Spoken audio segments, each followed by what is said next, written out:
naa bañ sant yàlla sant Yeesu Kirist ak Mariama Sall mi ñu ngi nuyu ñëpp di nuyu àdduna waaw di nuyu képp kuy bëgg Liss Ndiago di nuyu waa diaspora yëpp ku si mel ni Mami borom France ak Kumba Dieng borom Angleterre ak kii Kumba Dieng borom Angleterre ak bébé Jama waaw di nuyu ñëpp di nuyu képp kuy bëgg Liss Ndiago ma fi tàng ñàng bi yëpp di nuyu bébé Ourey ak yëm dabase ñoom ñëpp di nuyu jàmbaar yëpp. Liss dama bëggoon rek nga commenté ma li nga xam ne mooy làmb ji nga bëree contre li nga xam ne moom mooy Lac Rose Sénégal yëpp dañu ne woon Lac Rose bu la jàppee dina la koñe dina la dóor te tamit dina la daan moo ma nekkoon favori potentiel tey nga def li nga xam ne tey nga bëri ak moom daal di koy dóor mu daan est-ce que mën nga maa ñëwaat ci combat boobu. waaw combat bi mooy lu comme lee rek ñu ngi ko déggandoo ñu ñëpp rek parce que moom lu may wax rek nee naa man favori Liss jox la favori si Liss taxul nga xam la waaw favori si làmb du dara loolu wax la rek waaw mais lu ñu gëm moom mooy suñu entraînement nekk suñu bopp quoi. bis boobu ñu mel ni da nga mel ni da nga ragal ki nga xam ne moom mooy Lac Rose parce que chaque jour bu lay kar da ngay ànd de mais yaa ngi koy xool yaa ngi koy fixé ñi xam làmb dëgg xam nañu ragaloo ko mais coup yëpp yu mu dóor benn dalu si parce que yaa ngi koy xool di def démarquage di ko koñe tey bu nga ñëw ni foofu tey système boobu nga bëree tey noo ko préparé. waaw lu ñu entraîné la rek xam nga ñu may xale lañ waaw dañuy tàggat def leen lii lu ñu def loolu quoi waaye équipe jàmm gën si Kambaaw waaw suñuy grand ñoom Batissa ñoom Moussa la monument ay Abdou Diouf waaw ñoo ko def si ñun rek ne ñu nii ngeen bëree ak nii ñu bëree noonu quoi. aussi tamit damay ñëw si wàllum poids bi sénégalais yëpp gis nañu poids bi ñaan non poids bi mu indi arrangé wu ko aussi tamit bëgg nga demande nga ñëwoon tamit si poids yi parce que tamit gis nañu poids bi dérangé wu la benn yoon si làmb ji. waaw loolu moom ay waxu sénégalais la rek waaw parce que tamit nit moom ñii buñ bëggee ñi dañuy bañ ñii buñ nangoo ñi dañuy bañ voilà mais man moom xam naa sama bopp waaw xam naa li may entraîné ñi ma yor tamit xam nañu bu baax nga xam nañ man nekk ma si ay caaxaan wala si ay triché yooyu di jël loo xam ne bokkul si yow wala genre yooyu nekk ma si yooyu man li may entraîné quoi. boo ko làmb ji jeexee ñu gis suñu naataangoo yi daal lay tàll micro nga ni Sénégal xamaguñ ma balaa ñu may xam fekk ma pare ñu bëggoon wax jooju si loo si jublu. waaw damaa xam duñ ma xam quoi waaw daa am ñoo xam ne dañ fi jaar bu jóge fi waaw nit ñi duñ leen xam quoi waaw te pour man sénégalais fa lañ toll si man. foofu lañ toll ba léegi kaa sénégalais yi xamu nga te ñaari dernier combat yi nga bëree yëpp da nga koo prouvé nga ni sénégalais yi commencé nañ laa xam te commencé nañ laa bàyyi xel. non dinañ ma desee xam quoi.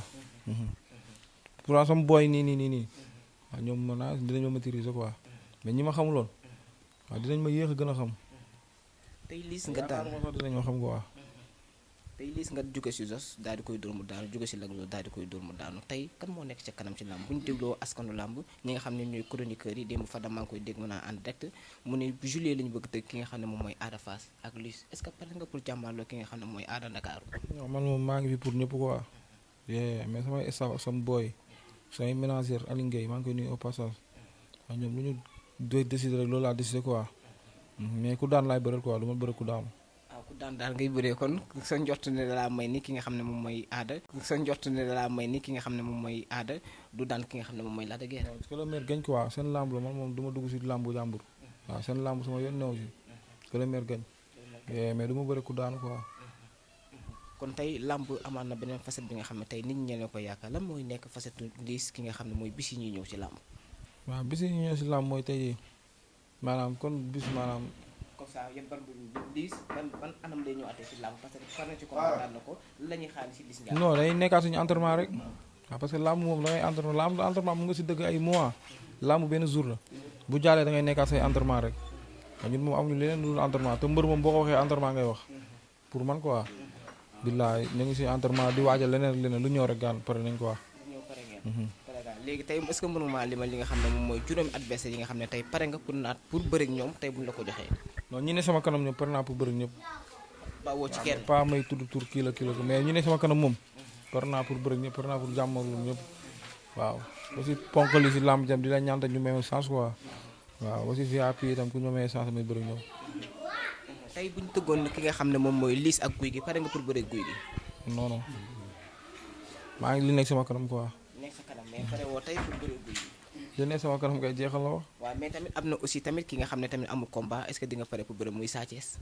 dégg nga man li nekk sama kanam de maa ngi li nekk sama kanam quoi. maa ngi nekk sa kanam kon tey bu ñu joxee avance ki nga xam ne mooy Sa Thiès daal indi la avance nangu nga jël avance Sa Thiès. dama li nekk sama kanam la lu sama ménager d'accord lu laay bëri. ah kon ñoo ko déggandoo kon bàyyi après dinaa la woon parce que Liss neen moom pare na c'est-à-dire képp ku nekk ci mais waxul na ku daan la wax tey lamb tamit aussi am beneen facette ñu gis ne gars yi ñoo ngi bu làmb amee chaque jour ñoo ngi gis ki nga xam ne tey dina am ku ñàkk bakkanam wala saa dina gis li nga xam ne mooy benn défiance si làmb tey lan ngay conseil nga xam ne jeunesse yi nga xam ne tey ñooy dund làmb te ñooy gëm làmb si wàllum non violence. waaw avant tout tam damay profité di jaale sama dëkkuwaay waa jàmm gën bu baax waaw si luñ jot a jóge quoi muy nakar bu ñu jot a jóge ak tiis bi quoi waaw di leen jaale si luñ bokk ñun ñëpp di leen wax ne tamit gaan xam la yàlla ni la ko bëggee quoi yàlla yërëm leen xare ne àjjana te yéexuñu quoi waaw ñoom ñun jiitu quoi waaw di ñaanal waay dawlu yëpp waaw di wax ne tamit gi nga maanaam làmb moom nii la rek waaw même bu dul làmb sax àdduna moo demee noonu waaw bis ak dee la yàlla njëkk a bind ko dund quoi waaw yow mii di dund xam nga ne bis na yow da ngay dee quoi waaw yàlla na yéex te yàlla nañ feex si mucc bu rafet waaw. tey sa wàllum combat c'est-à-dire ñëpp ne Liss si jamono ji di nga ko gis Liss bu gën a doon professionnel bi nga xam ne horaire bi dem di ko yóbbu entraînement horaire boobu moo koy def ba làmbaloog daal di def décryptage boobu tey sa wàllum entraînement aussi ak sa wàllum vie bi nga xam ne moom mooy vie professionnelle parce que jamono ji sportif boo nekk professionnel doo xaw a doon gagnant tey naka ngay dundee ak sport. waaw nu may dundee man mooy loolu rek mooy wala rek man làmb laa am quoi avant làmb tamit booy laa njëkkam avant làmb voilà booy laa am làmb ñëw tegu si quoi waaw te avant tamit waaw si làmb lañ nekk tamit làmb boo ko waxee tey da am sa usine de vie bopp am na yu bëri yoo xam ne lu nit ñi mën yow mënoo ko quoi am na fu nit ñi di dem yow doo fu mën a dem waaw lu ñu mën def tam yow doo ko mën a def loolu yëpp si làmb la quoi mais après tamit waaw foog nga bàyyi lii pour am lee quoi waaw moo tax da ngay def sacrifice yooyu noonu.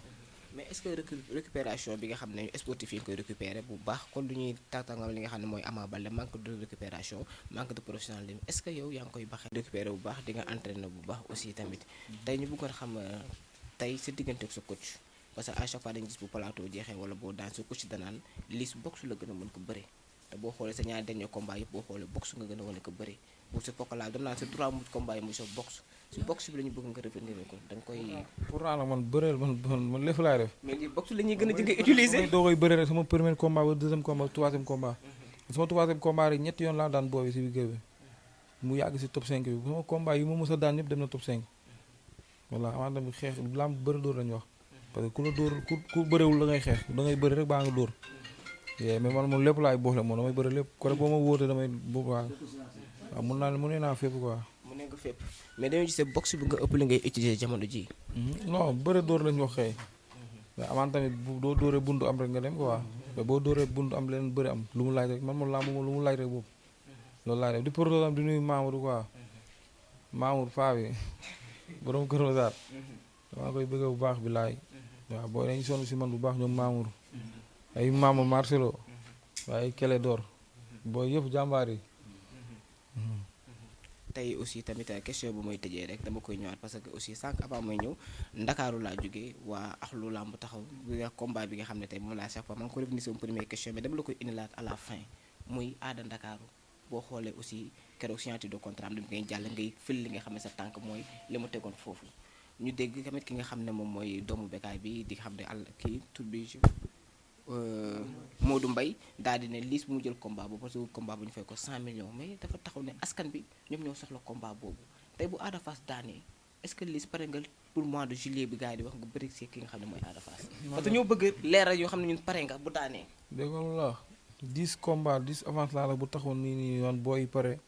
mu jaar fu mu war a jaar demee nu mu war a demee damay bëre 10 combat laa la waxuma la ay benn waaw. tey par ngaa jël 10 combats yi nga xam ne n'importe qui la jox si làmb ji. non mais tamit du n'importe qui ngay bëre. daanu xam naa boo ko boole woo ci ku daanu. lépp loo xam ne yoon la ko waaye làmb nangu na ko. waaw man làmbay sama métier damay bëre. bu weesoo làmb mooy loolu ama beneen métier làmb laa am damay liggéey damay bëre waaw. tamit chaque fois dañuy gis nga lancé benn message boo xam ne man damay touché parce que man fi ma dëkk aussi tamit benn zone bi nga xam ne zone bi xaw a dellu gannaaw la nga ni man amul garaaw mën naa bañ a fekk sax mais na paa bi tekki kër gi baax aussi message boobu dafa nekk message xam ne képp kuy jeunesse yaa ngi ciy tiré leçon tey message bu da nga koy tiré à chaque fois ñu bëgg nga ñëwoon ci histoire loolu nga koy tiré. waaw loolu mooy yoon parce que tamit gi nga maanaam man awma lu dul ñii quoi awma lu dul sama famille awma lu dul booy waaw man nangu naa façon risque boo xalaat si àdduna nangu naa ko jël mais bu dee may dee sax mu ko jël pare dee garaawul mais naa ko jël ba pare dee booy tekki waaw sama famille tekki quoi war man ma kilo sax garaawul quoi mais nangu naa jël risque bu ne ndax ñoom quoi. ndax booy daal bu ko fàtte sa bopp su fekk ñeme ngaa jël risque bu ne pour ça ñi ngay àndal daal di nekk dans les bonnes conditions yow nga ñaax. waaw soo jublu nangu naa loolu. lan la say xarit ji ba nga yéene leen loolu yow. waaw parce que ba may nekk xale ba tey man ak ñoom la quoi waaw may nekk xale ba tey man a ñoom dañuy denc seen 100 francs seen 100 francs di xañ seen bopp di ma jox man may lekk waaw di rey seen waaw di sacrifice mu leer ma dee bu taxoon léegi-léegi ñoom dañ ciy waaw jaral naa leen leneen ak leneen. bi tekki kër gi baax aussi message boobu dafa nekk message xam ne képp kuy jeunesse yaa ngi ciy tirer leçon tey message bu da nga koy tirer à chaque fois ñu bëgg nga ñëwoon ci histoire loolu nga koy tirer. waaw loolu mooy yoon parce que tamit gi nga maanaam man awma lu dul ñii quoi awma lu dul sama famille awma lu dul booy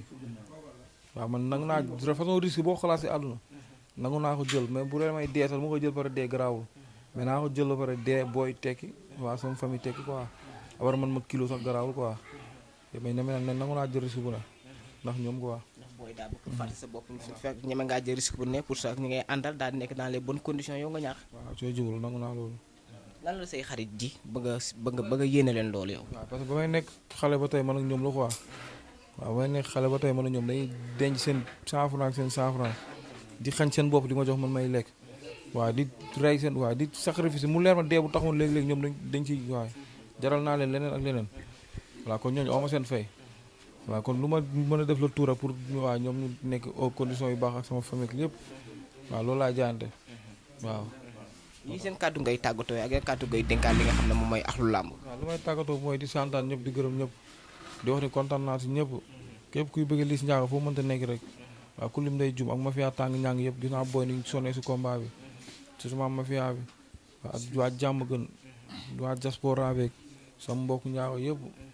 di sant booy yëpp tam booy may àndal yëpp ak suñuy yaay ak suñuy papa yeeg suñuy ñëpp kay bëgg bàyyi ma kenn quoi waaw di leen bëggee yéen tam bu baax a baax waaw. merci.